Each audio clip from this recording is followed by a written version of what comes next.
Hi friends, welcome back to kaviarasi kitchen. இன்னைக்கு நம்ம இந்த வீடியோ பதிவில் முட்டை சாதம் ரெசிபி தான் பார்க்க போகிறோம். இது வந்து ரொம்ப சுவையாக இருக்கும். அப்புறம் செய்கிறதும் ரொம்ப ஈஸியாக தான் இருக்கும். குறைவான இன்க்ரீடியன்ஸை வச்சு ரொம்ப சுவையாக ஒரு முட்டை சாதம் எப்படி செய்கிறது அப்படிங்கிறத நம்ம இந்த வீடியோவில் பார்க்க போகிறோம். நீங்கள் ஒரு முறை இது மாதிரி ட்ரை பண்ணி பாருங்கள். கண்டிப்பாக உங்கள் வீட்டில் இருக்கிற சின்னவங்கலேருந்து பெரியவங்க வரைக்கும் எல்லாத்துக்குமே பிடிக்கும். செஞ்சு பார்த்துட்டு உங்களோட ஃபீட்பேக்ஸ் எனக்கு சொல்லுங்கள். நம்ம ஃபஸ்ட்டு ஒரு பேனை வந்து சூடு பண்ணிவிட்டு அதில் 2 டேபிள் ஸ்பூன் அளவுக்கு எண்ணெய் விட்டுக்கலாம். எண்ணெய் காஞ்சதும் நல்லா பொடிசாக நறுக்கி வச்சுருக்கிற 2 பீன்ஸு சேர்த்துக்கலாம். கூடவே கொஞ்சமாக கேரட் வந்து நம்ம பொடிசாக நறுக்குனது அதையும் சேர்த்துக்கலாம். ஒரு சின்ன சைஸ் பெரிய வெங்காயத்தை இது மாதிரி குட்டி குட்டியாக நறுக்கி அதையும் சேர்த்து நம்ம வதக்கிக்கலாம். ஓரளவு வதங்கினா போதும், நல்லா வதக்கணும் அப்படின்னு அவசியம் இல்லை.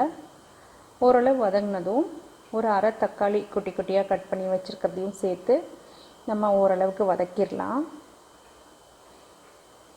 ஓரளவு வதங்கின பிறகு நம்ம இது கூட மசாலா ஐட்டம்லாம் சேர்த்துடலாம். நான் வந்து இதில் வந்து காஷ்மீரி மிளகாத்தூள் வந்துட்டு ஒரு அரை டீஸ்பூன் அளவுக்கு சேர்த்துருக்கேன். இது வந்து நல்ல கலர் கொடுக்கும், அதனால தான் நான் காஷ்மீரி மிளகாத்தூள் சேர்த்துருக்கேன். நீங்கள் வந்து நார்மல் மிளகாத்தூள் கூட சேர்த்துக்கலாம். கூடவே 1/4 டீஸ்பூன் அளவுக்கு கரம் மசாலா சேர்த்துக்கலாம். 1/4 டீஸ்பூன் அளவுக்கு மல்லித்தூள் சேர்த்துக்கலாம். சுவைக்கு தகுந்த மாதிரி உப்பு சேர்த்துக்கலாம். அரை டீஸ்பூன் அளவுக்கு மிளகுத்தூள் சேர்த்துக்கலாம்.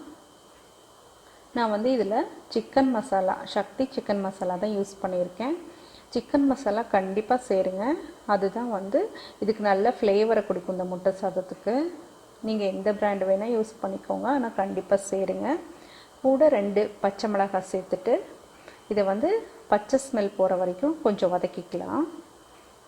இது வதங்கினதும் நம்ம இந்த கலவையெல்லாம் பேனில் ஒரு ஓரமாக ஒதுக்கி வச்சுட்டு இன்னொரு பகுதியில் வந்து 2 முட்டையை உடைச்சி ஊற்றி அதை வந்து நல்லா மிக்ஸ் பண்ணி விட்டுடலாம்.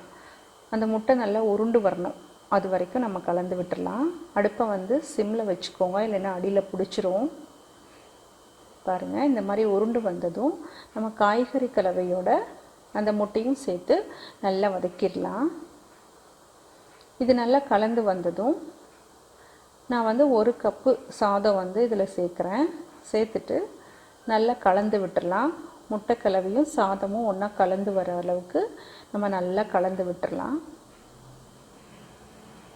பாருங்கள், காஷ்மீரி மிளகாத்தூள் சேர்த்ததுனால இது நல்ல கலர்ஃபுல்லாக ரெடி ஆயிடுச்சு. கொஞ்சமாக மல்லி இலை தூவி மிக்ஸ் பண்ணி நம்ம கலந்து விட்டுட்டா நமக்கு முட்டை சாதம் ரெடி.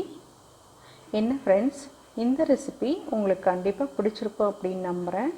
இந்த ரெசிபி உங்களுக்கு பிடிச்சிருந்ததுன்னா மறக்காமல் என்னோடய சேனலை சப்ஸ்கிரைப் பண்ணி எனக்கு சப்போர்ட் பண்ணுங்கள். உங்கள் ஃப்ரெண்ட்ஸ் கூடயும் ஷேர் பண்ணுங்கள். இன்னும் ஒரு வீடியோ பதிவில் நான் உங்களை பார்க்குறேன். பாய். தேங்க்ஸ் ஃபார் வாட்சிங்.